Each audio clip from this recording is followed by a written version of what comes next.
demasiada gente, demasiados recursos, demasiada publicidad, que no sabemos de dónde sale tanto dinero. Lucrar con el tema de la seguridad no es posible. Se mordió la lengua al decir que dijo ayer de Nuevo León. Alegoría política. Contrastando opiniones. Reinventando lo público. Toda la comunidad debe de pagar. Mi opinión es esta: si en su casa no le enseñaron a respetar, que lo enseñen en la casa. Alegoría política. Con la justicia.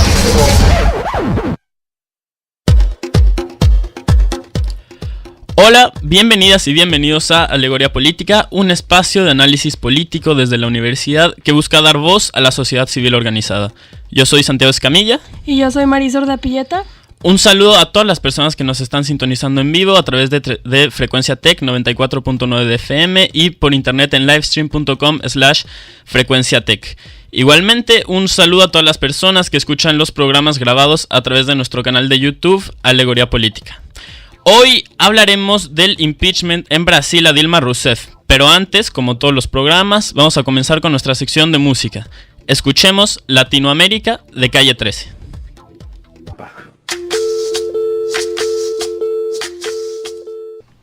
Acabamos de escuchar Latinoamérica de Calle 13. Si tú, que nos estás escuchando, también quieres que la música de tu creación se escuche en la radio, escríbenos a contacto.alegoria@gmail.com. Hoy en Alegoría Política analizaremos la destitución en Brasil de Dilma Rousseff, aprobada el 30 de agosto en el Senado por 61 votos a favor y 20 en contra. Desde ese momento, Dilma Rousseff ha dejado la presidencia de forma definitiva, dejando a Brasil frente a una incierta realidad. Por lo pronto, el que fuera su vicepresidente y los últimos meses, mientras Dilma Rousseff estuvo apartada de su cargo, presidente interino Michel Temer, se ha quedado con la presidencia, parece ser por los próximos 2 años. Veremos. Más adelante en el programa nos acompañarán en el programa Enrique Guerrero, graduado de Ciencia Política, que estudió un año de intercambio en la Universidad de Sao Paulo, y Omar Danilo, profesor venezolano del Departamento de Comunicación del Tecnológico de Monterrey. Nos acompañan en cabina Emilia Treviño, estudiante de Ingeniería de Industrias Alimentarias, y por enlace telefónico la cofundadora del Servicio Social de Fábrica Literaria, Ángeles Favela. Fábrica Literaria es un servicio social que apenas arranca este semestre, cuyo propósito es la promoción de la literatura y del Día Mundial de la Creación Literaria, que es el 21 de septiembre. Sí, tengo entendido que se estarán encargados de eso. Bienvenida, Emilia. Gracias. Ángeles, estás en la línea, ¿verdad? Sí, hola, buenas tardes. Buenas tardes. Pues empezando por lo primero, ¿nos pueden platicar un poco de qué consiste este servicio social? Tengo entendido que empiezan hasta este semestre, ¿verdad? Mira, en realidad Fábrica Literaria es una empresa, una sociedad civil, es una empresa cultural literaria. Somos una escuela de escritores. Y sí, adelante. Tenemos una agencia literaria y lo que hacemos es formar escritores. Y este Día Mundial de la Creación Literaria es una celebración que se realiza por primera vez en este año, y pues fue a raíz de una serie de trámites y pues tocar puertas y demás para que la empresa Fábrica Literaria fuese cuna de esta celebración. Entonces, hace un par de meses nos avisaron que sí, efectivamente Monterrey es la sede de este Día Mundial. Uh-huh. Y se trata de celebrar la creación literaria, cosa que no es pues particularmente asunto de escritores. Todos somos creadores y todos somos pues poseedores de un lenguaje que nos permite hacer este tipo de producciones. Tú eres también un escritor, todos somos uh-huh. unos escritores en potencia, ya que dominamos el lenguaje. ¿Cómo ves? Antes de hablar específicamente del Día Mundial de la Creación Literaria, me gustaría escuchar un poquito más sobre esto de Fábrica Literaria. Tengo entendido que es un proyecto que tienen junto con Felipe Montes, ¿es correcto? Sí, Felipe Montes es mi socio. Uh-huh. Ambos fundamos esta sociedad civil en el año de 2012. Y desde ese año estamos acompañando a personas que quieren convertirse en escritores. Ahorita ya hay pues más de 50 personas que tienen ya publicados sus libros. al año tenemos más de 500 personas que toman. ¿Y cómo funciona el proceso? Imaginemos que yo soy una persona interesada en comenzar a escribir, en comenzar a crear algo así. Yo me acerco a ustedes y ¿cómo me ayudan ustedes? Ayudamos brindándote una asesoría individual y recomendándote cuál taller de novela, de cuento, de poesía. Hacemos asesorías individuales para la corrección de obras que están en proceso. Uh-huh. Tenemos al año más de 60 talleres distintos, como creación de personajes, los ambientes, todo a un escritor. Entonces, ok, se está cortando un poquito, pero continuamos con el enlace. Si alguien quiere acercarse a la Fábrica Literaria, ¿cómo pueden hacerlo? ¿Tienen alguna página en Facebook, algún correo de contacto, un teléfono? Sí, tenemos el correo contacto @fabricaliteraria.com. Uh-huh. El teléfono 335. Se cortó un poquito en el teléfono, pero escuchamos el correo. Entonces, si alguien está interesado, puede mandar un correo a esa dirección. Ahora sí, entrando de lleno a lo que es el Día de la Mundial de la Creación Literaria, ¿nos puedes platicar un poco? Te voy a repetir el teléfono, es 8335 4082. 4032. 82 al final. 4082, ok. Ajá, exacto. 8335 4082. Ok. Entonces, ya hablando específicamente del Día Mundial de la Creación Literaria, ¿qué nos puedes platicar al respecto? ¿Cómo va a funcionar esto? ¿Qué se tiene planeado para este día? Mira, estamos invitando a todas las entidades, a universidades, a colegios, a centros culturales, a casas de la cultura, a que ese día participen con una actividad de creación literaria. Incluso en su propio hogar puede dedicar un tiempo de ese día para crear algo de manera escrita. Uh-huh. Y compartirla con alguien más. Se trata de celebrar esta capacidad del ser humano de creación. Okay. Y nosotros, el tema es literatura, por eso es Día Mundial de la Creación Literaria. Ok, perfecto. Y sabes que hemos tenido ya, ¿sí? Bueno, tenemos un equipo magnífico, un equipo de movilidad del tecnológico, que son 35 jóvenes universitarios que están apoyándonos de maravilla con esto. Hasta el día de hoy, y empezamos hace muy poco, hace menos de un mes, uh-huh. Recibimos ya más de 100 videos donde personas de todas partes del mundo de habla hispana nos están compartiendo qué es para ellos la creación literaria, uh-huh. Y de qué manera lo pudieran celebrar en ese día. Sí. Eso nos da un gran gusto, porque en todo el mundo muchísima gente escribe. ¿Cómo ves? Y aquí en México, bueno, ya te puedes imaginar. Sí, entonces han encontrado que hay mucho interés por empezar a escribir y empezar a crear productos literarios. Exactamente, ajá. Pues muy bien, ahí lo tienen, el 21 de septiembre será el Día Mundial de la Creación Literaria. Los invitamos a celebrarlo y a crear ese día y a compartirlo con su familia y con sus empresas y sus grupos. Perfecto. Pues Ángeles, ¿algo más que quieras agregar? ¿Un comentario de cierre? No sé. Pues Fábrica Literaria está con las puertas abiertas para quien quiera escribir o leer. Tenemos ya 3 sucursales aquí en Monterrey, una en el área de Cumbres, otra en Fuentes del Valle y una por la zona de Las Torres. Entonces, cualquiera de las 3 ubicaciones estamos con los brazos abiertos para recibir a quien quiera escribir. Perfecto. Pues te agradezco mucho, Ángeles. Estamos en contacto y nos veremos por ahí el 21 de septiembre. Muchísimas gracias a ti. Gracias. Para los que no lo saben, este proyecto de la fábrica literaria de Felipe Montes ha recibido mucha atención en el norte. Hicieron un perfil sobre Felipe y sobre su trabajo. La verdad es que es algo muy interesante. De los 100 videos que nos comentaba Ángeles, que ha compartido gente sobre el Día Internacional de la Creación Literaria, yo puedo decir que al menos uno es mío. Entonces, pues va a ser una cosa muy interesante, un proyecto muy padre, muy chido, y yo les recomiendo mucho que de verdad lo revisen.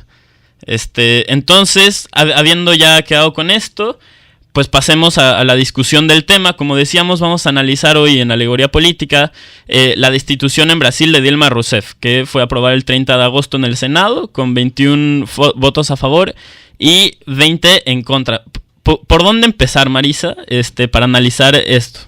Bueno, yo creo que empezamos desde que se investiga a Lula, el expresidente de Brasil. Lula da Silva, sí. Lula da Silva. Se sospecha que él recibe ventajas y se procede con ir a investigar a su casa, donde efectivamente encuentran las pruebas de que recibió las ventajas.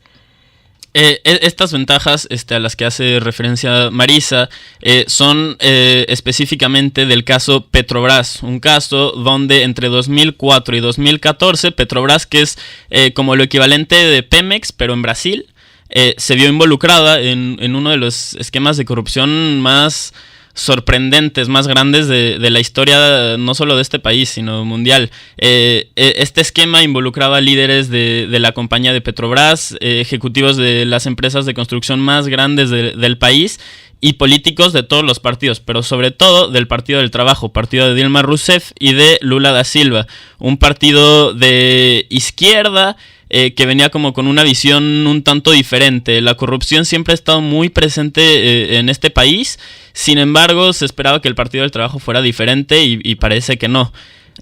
Lo que pasaba inicialmente era que las compañías constructoras se coordinaban para inflar los precios en los contratos que hacían con Petrobras, y así un grupo selecto de empleados de esta compañía ignoraban conscientemente el hecho, o sea, no hacían nada, y permitían que se cobraran las sumas elevadas. De ese excedente, por así decirlo, los ejecutivos le daban una parte en sobornos a los colaboradores dentro de Petrobras, otra se la quedaban y otra parte iba a sobornos a políticos, que podían ser en regalos personales, donaciones a la campaña, que regalos personales es la forma en la que se involucra al expresidente Lula da Silva, y las donaciones a las campañas es una de las formas en las que se involucra a Dilma Rousseff y a Michel Temer, pues se cree que parte de este dinero se fue para financiar la campaña presidencial de Dilma Rousseff y de Michel Temer. Como Petrobras es parcialmente el Estado, los políticos podían designar a gente como ejecutivos y luego sobornarlos. A fin de cuentas, el esquema de corrupción cambiaron de manos aproximadamente 5.3 billones de dólares, que no es una cantidad menor, es algo verdaderamente importante. Entonces así fue como el 4 de marzo de este año, la policía brasileña va a las 6 de la mañana, interroga a Lula da Silva, registra su casa.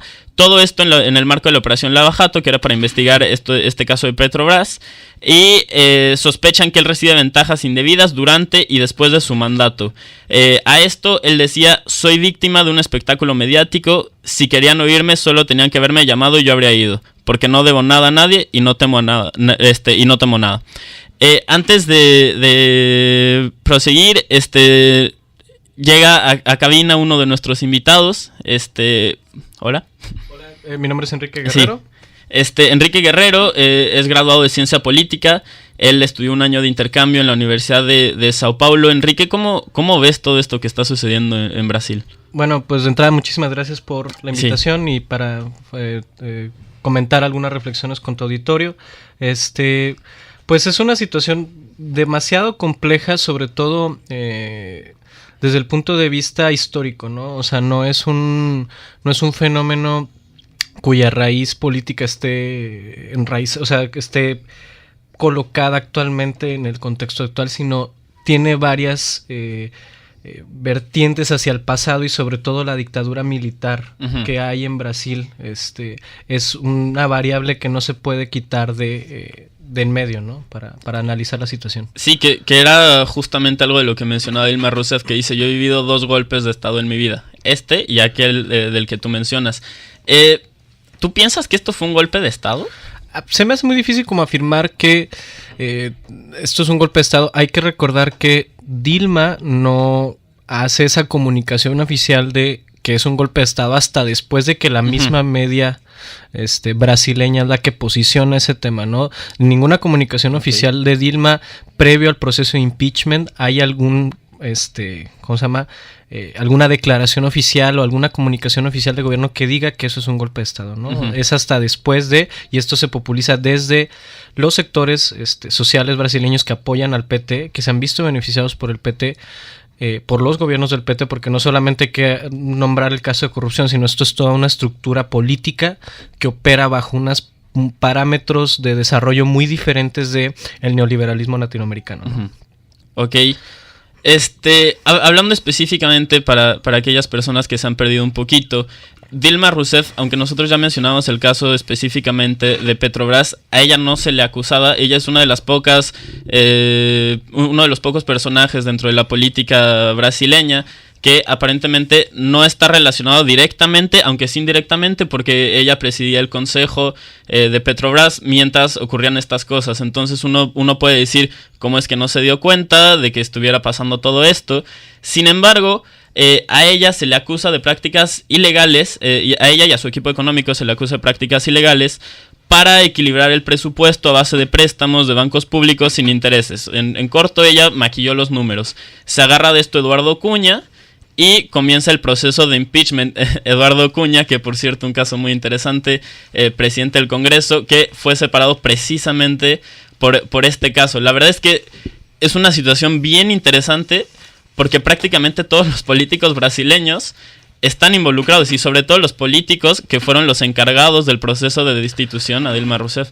Es que ese es justamente el tema que muchos analistas políticos han colocado. Dicen, bueno, está bien colocar el tema de la corrupción como algo que se tiene que combatir independientemente de izquierda, si es de izquierda o es de derecha. Sí, claro. El problema es que esto no fue comandado por una iniciativa ciudadana que llevara el proceso, que presionara por el proceso, que estuviera a favor de que se viera desde un ámbito no meramente político, sino más bien ciudadano, ¿no? Uh-huh. Y eso no sucede en el proceso. Estamos teniendo unas fallas técnicas. Pero parece que ya se están resolviendo. Ok. Hay pues esta acusación, ¿no? De que es parte misma de la élite política que está acusando a una estructura de la que no se habían visto beneficiados, ¿no? O sea, PCDB, PMDB, que estaba aliado con Dilma al inicio, uh-huh. Después se le voltea en contra, ¿no? El presidente Michel Temer, uh-huh. el partido de Michel Temer. Pero esto que mencionas es algo bien interesante, porque parece un pleito de políticos donde Eduardo Cunha dice, pues si yo voy a caer, que caigan conmigo los demás. Sin embargo, antes de la destitución hubo muchas marchas, de protesta contra la presidenta. Hubo una marcha en donde incluso llegaron a ver hasta 3 millones de personas. Sin embargo, ya que se da la destitución, en la semana pasada hay una marcha en contra de Michel Temer que reúne a 100,000 personas. Entonces parece que como que se olvida un poco a la gente de Brasil, queda un poco olvidada, y es un pleito entre políticos. Hay que recordar, y eso porque cuando me tocó estar en Brasil consumía la prensa internacional, uh-huh. Y lo que me llegaba de México. Sí. Cuando yo leía las noticias de México era pura maravilla. O sea, sí me sucedió el caso Ayotzinapa cuando estaba allá, pero lo único que llegó fue la versión oficial del caso Ayotzinapa, ¿no? ¿Tú en qué momento estuviste en Brasil? Estuve el lunes después de la final de fútbol, en julio de 2014 a julio de 2015, ¿no? Fue un año completo. Me tocó vivir el proceso presidencial en Brasil, uh-huh. de 2014, en ese año. Sí. Y pues fue la reelección de Dilma, ¿no? En ese momento, ¿no? Ok, muy, muy interesante, por cierto, también que mencionaras el Mundial. ¿Tú piensas que, por supuesto, todo esto agarra a Brasil en un momento económico bastante complicado, con una crisis? De hecho, lo que hizo Dilma Rousseff de maquillar los números fue en parte para esconder la recesión que había. Entonces, lo agarra Brasil en un momento muy complicado, muy difícil, donde ella tenía un 14% de aprobación. ¿Qué tanto piensas tú que haya influido, si es que influyó, no necesariamente en el proceso de destitución, sino antes, para que la economía estuviera de esa forma? ¿Qué tanto piensas que haya influido la organización del Mundial y la organización de las Olimpiadas? Porque son eventos de tal magnitud, que Marisa, de hecho tú tuviste un programa sobre esto hace poco, son eventos de tal magnitud que a veces suponen un desgaste bastante elevado y de una magnitud importante para el país que está organizando. Sí, aquí nada más quería retomar un punto de la conversación anterior, que era el tema de las protestas, que cuando hablaba de información oficial que nos llega, o que llega de Brasil para acá, no se están cubriendo grandes manifestaciones que hay en Brasil por temas sociales, ¿no? Y cuando me refiero a temas sociales, son movimientos tipo laborales como los de los maestros que tenemos aquí. Sí. También hay movimientos laborales así en Brasil que reúnen a más cantidad de personas que lo que nos llega de información por los grandes canales televisivos como Globo, ¿no? Que es como la Televisa de Brasil, que es por la que nos llega la información. Entonces hay muchísimas protestas que han habido en contra de la destitución de Dilma. ¿Por qué? Porque si bien el caso de la corrupción es algo que está en el centro del debate, lo que está detrás del debate es el desplazamiento del gobierno del PT del poder, ¿no? ¿Por qué? Porque el gobierno del PT no ha tomado como tal medidas neoliberales que eran parte del modelo pre-PT, ¿no? Con Enrique Cardoso, y que con esa nueva implementación de políticas educativas, muchísimas becas para universidades públicas, de las 10 mejores universidades de América Latina, 5 son brasileñas y las 5 son públicas. Entonces, toda esa masa de gente que está protestando en contra de la salida del PT no es por solamente una afinidad política o ideológica con la izquierda brasileña, sino más bien por todos los beneficios que mucha clase media, muchos estudiantes han tenido a partir de todas estas políticas inclusivas. ¿Sí me explico? Sí, sí, sí. Y es eso lo que falta que veamos más, porque a mí me llega porque yo lo veo en mi Facebook y lo veo en el contacto con mis compañeros de clase, ¿no? Sí. O gente que conocía allá, pero de los medios oficiales casi no llega esto aquí. En el norte no se publica sobre esto, ¿sí me explico? Ok, sí. Muy interesante esto que mencionas y ahorita lo retomamos, pero antes tenemos que ir a un corte. Entonces vamos a corte y ahorita continuamos hablando del proceso de impeachment en contra de Dilma Rousseff.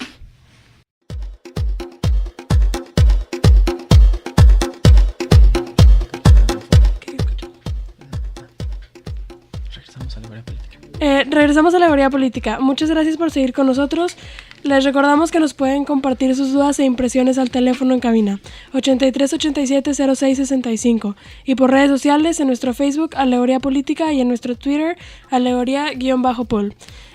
Vamos a escuchar unos audios que muestran la opinión de ciudadanos brasileños, donde escuchamos una opinión a favor del impeachment y otra en contra.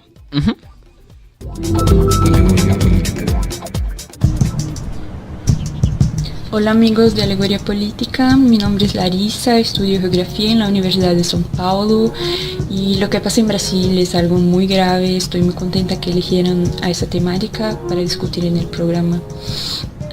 El último miércoles, como saben, sufrimos un golpe de estado parlamentar donde una presidenta elegida democráticamente por 54,5 millones de votos fue derrocada por haber supuestamente cometido un crimen de responsabilidad, pero no pierde los derechos políticos porque después de todo ella no cometió ningún crimen. Y el Senado, que la hizo caer a causa de créditos adicionales, cambia la ley sobre las reclamaciones del día después de su caída. Para mí y para mucha gente está patente el carácter golpista de ese proceso desde su principio. Las implicaciones del golpe ya hemos sentido desde las manifestaciones de la última semana, donde la represión policial fue bastante brutal y violenta, como ya es tradicionalmente aquí en el estado de São Paulo. Además, el gobierno golpista ha impuesto una serie de medidas autoritarias a través del equipo administrativa profundamente homogénea y poco representativa de la diversidad brasileña que articuló Michel Temer, sin negros, sin mujeres, sin representantes de la comunidad LGBT, etc. Una de estas medidas fue la autorización del uso de la fuerza, no solamente policial, pero incluso por parte de las Fuerzas Armadas en las protestas contra el golpe. Yo estoy me dirigiendo en este momento a un acto que haremos frente al Fórum contra la prisión arbitraria e inconstitucional de cerca de 26 estudiantes secundaristas en una manifestación pacífica por elecciones directas que hicimos ayer en la Avenida Paulista con la presencia de 100.000 manifestantes aproximadamente. Y bueno, mantuvieron a los niños detenidos toda la noche, incomunicables durante aproximadamente 8 horas, un terror. Y esa es una acción completamente inconstitucional, tal como todo ese proceso de impeachment. Si eso no es golpe, ¿qué es? Saludo a todos, todas.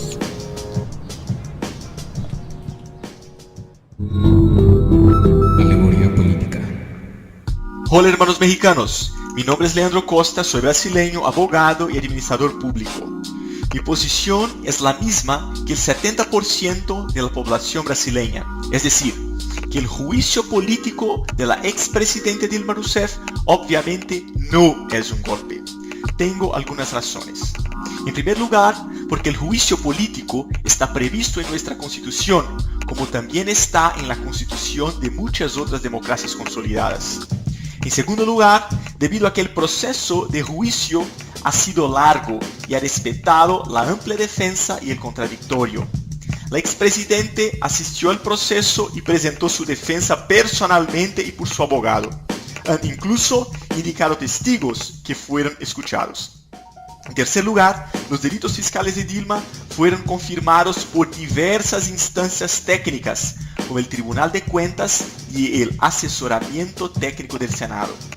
En cuarto lugar, debido a que quien tomó posesión del cargo es el vicepresidente que recibió el mismo número de votos que Dilma, porque él fue elegido en el mismo grupo que ella. Temer, el vicepresidente, acompañó a Dilma desde la primera candidatura y ellos fueron aliados políticos desde enero de 2011 hasta el comienzo del proceso de destitución.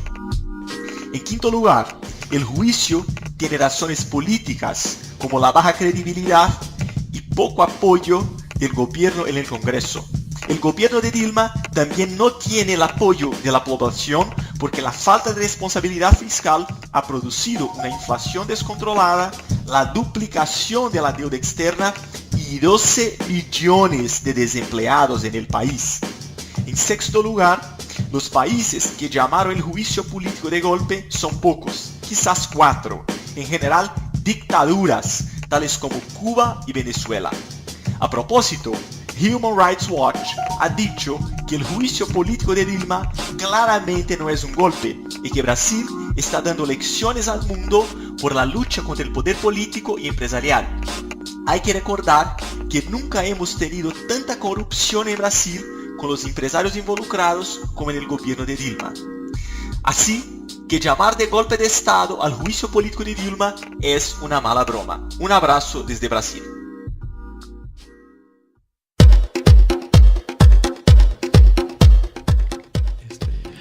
Bueno, pues escuchamos las opiniones de Larisa y Leandro. Larisa, que defiende que esto se trató de un golpe de Estado parlamentar, y Leandro defendiendo el proceso de destitución. Él, por cierto, comenta algo muy interesante. Dice que Human Rights Watch comentó que esto no es un golpe. Sin embargo, la Comisión Interamericana de Derechos Humanos sí levantó algunas dudas sobre el proceso. Recordando nada más que nos acompañan en cabina Enrique Guerrero, estudiante graduado de la carrera de Ciencias Políticas, que estudió un año de intercambio en la Universidad de Sao Paulo, y Omar Danilo, un profesor del Departamento de Comunicación en el Tecnológico de Monterrey. Omar Danilo, que apenas nos está acompañando a partir de este momento y hasta que terminemos el programa. Muchas gracias por la invitación. Vengo de la hermana república de Aula 7. Vengo llegando apenas, yo con mi pasaporte sellado aquí. Pues escuchamos estas dos opiniones, una diciendo que sí se trata de un golpe de Estado y otro diciendo que no. Dilma Rousseff ya dijo que se enfrentó a su segundo golpe de Estado en la vida. ¿Ustedes qué piensan? ¿Esto podemos catalogarlo como un golpe de Estado o no se puede catalogar como tal? Bueno, un golpe es una especie de término sexy, digamos, muy mediático, que se escucha bien y nos lleva a todo este tipo de ideas de ilegitimidad, de decisiones ilegítimas, ¿verdad? Tomadas a la fuerza.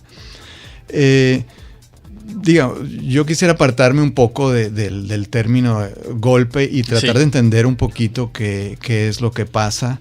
Y efectivamente, como comentábamos fuera del aire, acá lo que ocurre en Brasil es que hay una, por primera vez realmente y de manera efectiva, hay una autonomía del Poder Judicial. Entonces estamos hablando de un Poder Judicial con dientes, con capacidad autónoma de investigación y de procuración de justicia, que ha dado como resultado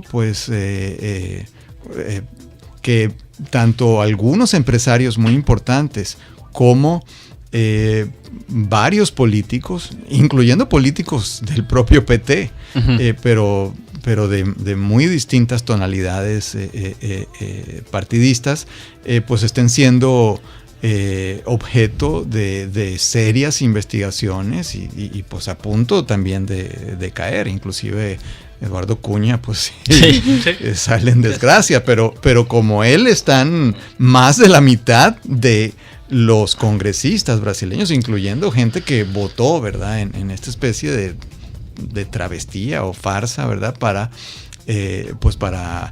salir de Dilma, para destituir a Dilma Rousseff. Entonces, realmente de lo que se está hablando es de una reacción de parte de un status quo que funcionaba con la corrupción como, digamos, moneda de cambio, y que a partir de la autonomía del Poder Judicial, de estas garras que tienen ahora los investigadores del Poder Judicial, se sienten agredidos. Y entonces aprovechan también un momento político propicio, ¿verdad?, para irse en contra del PT. Sí es cierto que ha habido, desde el Mundial de Fútbol, ha habido descontento de parte de la población porque efectivamente se gastó mucho dinero público, ¿verdad?, en estos tipos de compromisos a nivel mundial con organismos que a su vez son ultracorruptos, como la FIFA. Yo creo que el gobierno de Brasil es un niño de pecho al lado de la FIFA. La FIFA, estamos hablando de corrupción big time.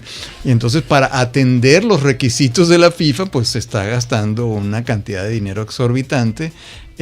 Y claro, mucha gente protestó, gente inclusive afín al PT y a las ideas del PT por esto que estaba ocurriendo. Entonces, como dicen ahí, en río revuelto, ganancia de pescadores, el Congreso y las fuerzas, digamos, que están tratando de reaccionar en contra de esta independencia judicial y de esta cruzada anticorrupción, que sí es efectiva, ven el momento propicio para darle en la torre al PT y a Dilma en particular, y por muchísimo menos de lo que aquí, digamos, se le ha descubierto a Peña Nieto, Dilma está siendo destituida. Es algo que yo he comentado personalmente con amigos, con familiares. Si esto ocurriera hoy, que saliera una noticia que de lo que se le acusa a Dilma Rousseff se le acusa a Enrique Peña Nieto, probablemente diríamos, sí es interesante, pero ha hecho cosas peores. Mejor hay que regresarnos a todo lo que ha hecho antes. Absolutamente. Y nada más, para dejar claro el alcance de la corrupción en Brasil, es importante mencionar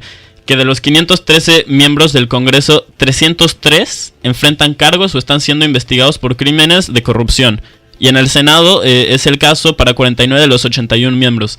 Entonces es algo verdaderamente ¿Cómo mencionarlo? Pues es que de alguna manera desnuda la naturaleza del sistema político. Es un sistema que tiene dos características principales que son dos lados de una misma moneda, es corrupción e impunidad.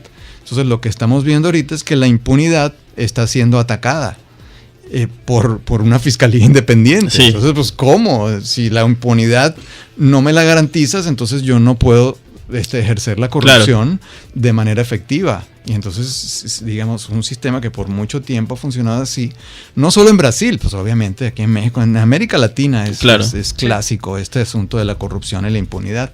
Pero si haces algo que vaya directamente en contra de la impunidad, pues claro que eso pues va a ser muy problemático para todas las personas, desde empresarios hasta políticos, que que obtienen sus beneficios a partir de la corrupción. Entonces eso es esencialmente lo que está ocurriendo.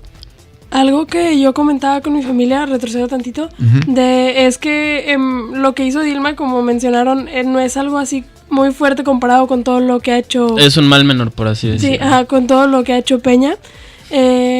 Y pues lo que yo creo que es muy importante es que en Brasil, digamos que el propio gobierno le dio la espalda a Dilma, mientras que en México sería casi, creo, imposible que el propio gobierno le dé la espalda a Peña, porque ellos mismos al darle la espalda se verían afectados. O sea, pues yo ahí no sé si estoy completamente de acuerdo. Puede que sí sea difícil abandonar al presidente, sin embargo, Proceso justamente publicado esta semana que es exactamente lo que está haciendo el PRI. Se está intentando alejar lo más que pueda de esta figura de Peña Nieto, porque se dan cuenta de que está en caída, o sea, se está desplomando completamente.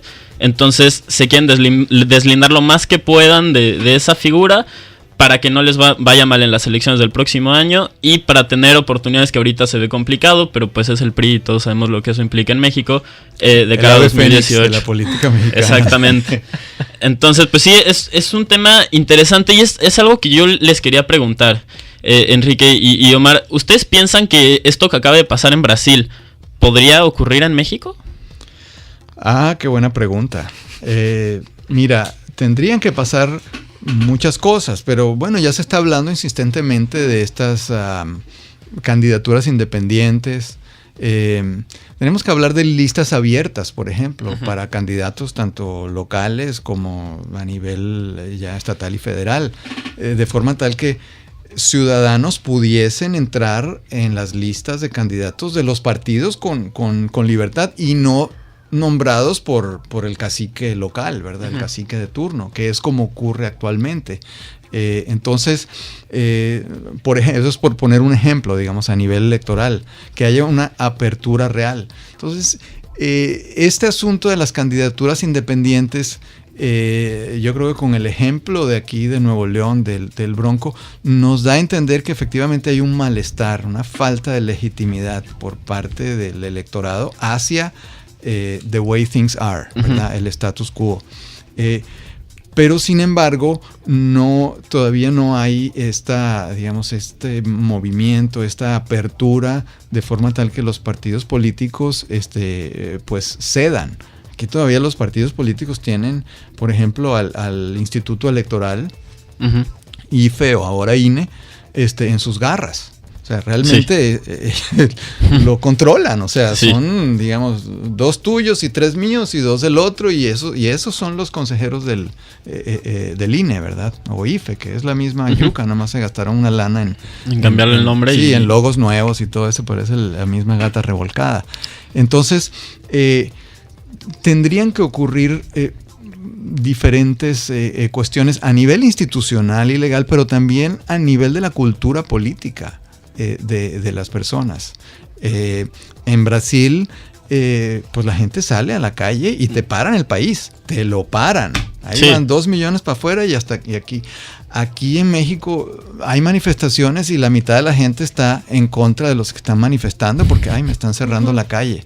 Entonces, digamos, no hay esa tradición de apoyar movimientos ciudadanos que generen posibilidades de cambio real. Entonces los cambios son aparentes y pues de repente pues tú ves cambios como la barra de Televisa, donde ayer yo tuve la desgracia de ver a Aras de la Torre ahí en una entrevista de Aurelio Nuño, que realmente se me caía la cara de vergüenza. O sea, dices, ¿qué es esto? O sea, ¿qué es esto? O sea, una copia de Johnny Carson de hace 50 años y con Aurelio Nuño presentándomelo como alguien que está comiendo tacos ahí, que es bonito y que le va a los Pumas, además, y con Goya. Oye, realmente patético y lamentable, pero pues digamos, o sea, no es un cambio real, es un cambio en apariencia, pero pues están promoviendo el status quo de una manera descarada. Entonces sí, esa capacidad de protesta y de movilización, pues es algo que sí se está activando aquí en México, porque pues digo, tanto del cántaro el agua hasta que lo rompe, sí. Pero digamos en Brasil es algo que tiene más tiempo y que está más cimentado, y es digamos una ciudadanía que pues que es capaz sí. de salir a las calles y efectivamente pues pararte el país y ya. Y es una cosa muy, muy interesante, porque creo que lo estamos viendo cada vez más, no solo en bueno, Brasil por supuesto lo vemos, un poquito más en México, pero también por ejemplo la semana pasada en Venezuela hubo una marcha con 1 millón de personas en contra de Nicolás Maduro. Sin embargo, ahí se ve un poco complicado. Nicolás Maduro ya dijo que no va a salir del poder. Entonces, ahí la pregunta que me gustaría hacerles, ¿ustedes piensan que en Venezuela podría, tal vez no un impeachment, tal vez no de la forma en la que lo hicieron en Brasil, pero podría Venezuela librarse de Maduro, o están más cerca de Nicaragua que de Brasil, por ejemplo? Y aquí les protege Danilo, pues, ¿no? La verdad. Yo soy venezolano. Sí, claro. Vamos a empezar por ahí. Entonces esto es algo que me puede mucho. Y es una situación, digamos, diferente de la de Brasil. Hay digamos, a nivel ideológico, desde arriba, la gente que ve que si el imperio y este tipo de cosas, pues dice, no, que aquí está el largo brazo del imperio tratando de salir de los presidentes de izquierda o progresistas, etcétera. Y la verdad es que eso es un análisis bastante somero y que no profundiza en qué es lo que está ocurriendo en ambos países, ¿verdad? El caso de Venezuela, pues lo que estamos viendo es digamos, una sociedad donde no hay abastecimiento de los productos más básicos para la vida, y que digamos, el gobierno se lo achaca a una supuesta guerra económica de parte de la oligarquía alimentada por las fuerzas malvadas del imperio. Digamos que es un cuento que funciona para la guerra de las galaxias, y esto no, sin decir que estemos en presencia de no sé, de que esto no ocurra de verdad. Efectivamente sí ocurre. Uh-huh. Es decir, los Estados Unidos han mantenido políticas intervencionistas y con visos imperiales, etcétera. Pero a lo que voy es que en Venezuela tenemos una continuidad, digamos, de régimen con lo que se ha dado en llamar el chavismo por 17 años. Sí. O sea, no es de ayer. Entonces, lo que estamos viendo hoy día es el resultado de políticas públicas sostenidas que han estado en práctica por un largo tiempo y que han devenido en pues unos desincentivos claros a la inversión, a la producción, en una serie de nacionalizaciones de industrias que efectivamente le han dado en la torre al sistema productivo. Entonces, pues no se genera en el país ni remotamente lo suficiente para una suficiencia alimentaria, para comer. Uh-huh. Entonces, se ha dado ya desde hace varios años un proceso de importación de alimentos básicos, e inclusive de medicinas, que es otro tema que podemos tocar también. Pero que cuando hace un par de años empieza la caída de los precios del petróleo, como ustedes sabrán, nosotros dependemos en Venezuela del petróleo. Uh-huh. Es el, sí, ahora sí que el totalmente. monocultivo. Y que es algo que también afecta a Brasil en su momento, a la economía brasileña. Sí, aunque comparativamente menor medida, pero ultra diversificada. Sí, claro. Venezuela es petróleo, y petróleo. Sí. Empiezas y terminas con petróleo y con el ingreso petrolero. Ante una caída tan drástica en los precios del petróleo, pues todo el esquema económico se viene abajo y entonces empezamos a tener problemas inclusive para importar alimentos, para importar medicinas. Eso es lo que estamos viendo. Entonces el gobierno, claro, empieza a cacarear que si hay una guerra económica, que si hay injerencias del imperio, empieza todos los fantasmas los esqueletos que sacan a relucir, digamos, para espantar a la gente que quiere ser espantada con eso. Pero en realidad, amén de que los Estados Unidos pueda ver con buenos ojos un cambio de régimen en Venezuela, que no sería incierto, ¿verdad?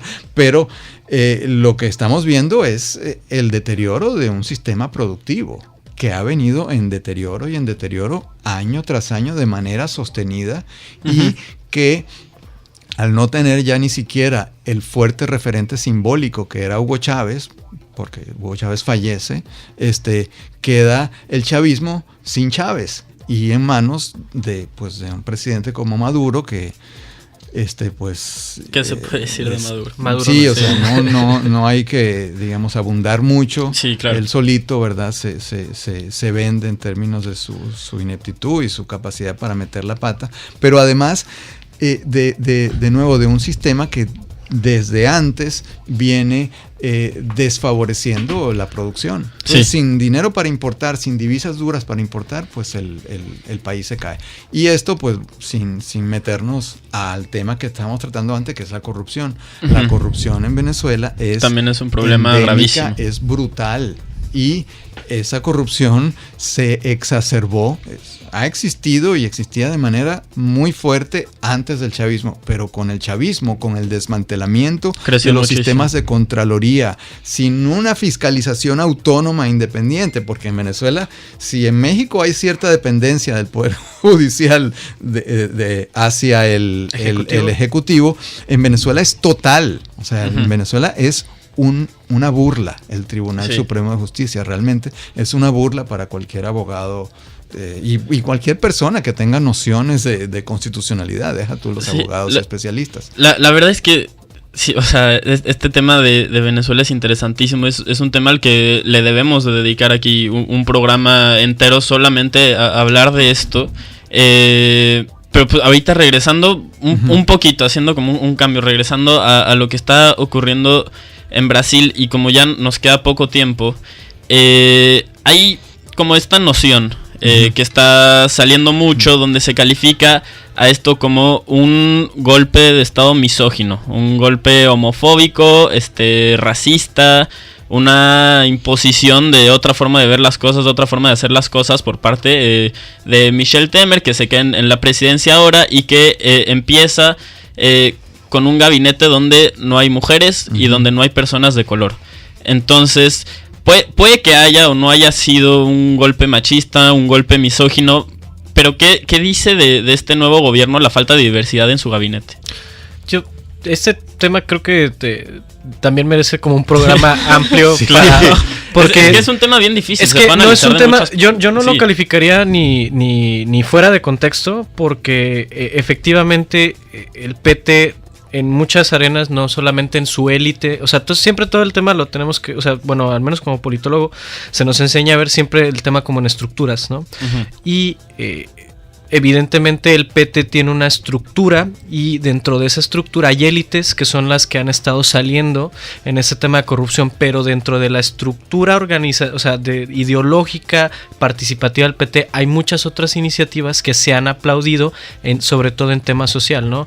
No hace falta nombrar mucho acerca de Bolsa Familia y todos estos programas educativos y la salida de la pobreza de 30 millones de personas en un medio de la crecida de la pobreza, por ejemplo, en México, ¿no? En comparación. Claro. Entonces, creo que cuando se habla así de un golpe machista, misógino, habría que medir todas las tonalidades sociales e interseccionales que hay en todo eso. Sí, efectivamente yo creo que expresa mucho, ¿no? Dice mucho que el cambio de un gabinete a otro sea de una diversidad, ¿no? Planteada por gente de color, por mujeres, etcétera, por puros hombres blancos de más de 40 años, ¿no? O sea, muchos de los cuales, o varios de los cuales ya tuvieron que salir Exacto. por sus propios escándalos de corrupción. Exactamente. Solamente a los 11 días sale el primer ministro juzgado. Efectivamente, que ya le da la pauta. La mitad de los ministros que están ahí metidos están juzgados por corrupción, ¿no? Ok, pues la verdad es que quedaron muchas cuestiones al aire. Es algo que vamos a intentar seguir tratando aquí en Alegoría Política. Sin embargo, se nos ha terminado el tiempo. Lamentablemente, les agradecemos mucho por haber venido, por hablar de nosotros sobre este tema. Nos escucharemos este jueves para la tercera edición de esta nueva de esta nueva propuesta que traemos aquí en Alegoría Política. Está en el aire. propuesta. Se llama Colateral, es un programa de análisis de medios y estará todos los jueves en punto de las 2:30 p.m. Les agradecemos por escucharnos y nos vemos el jueves.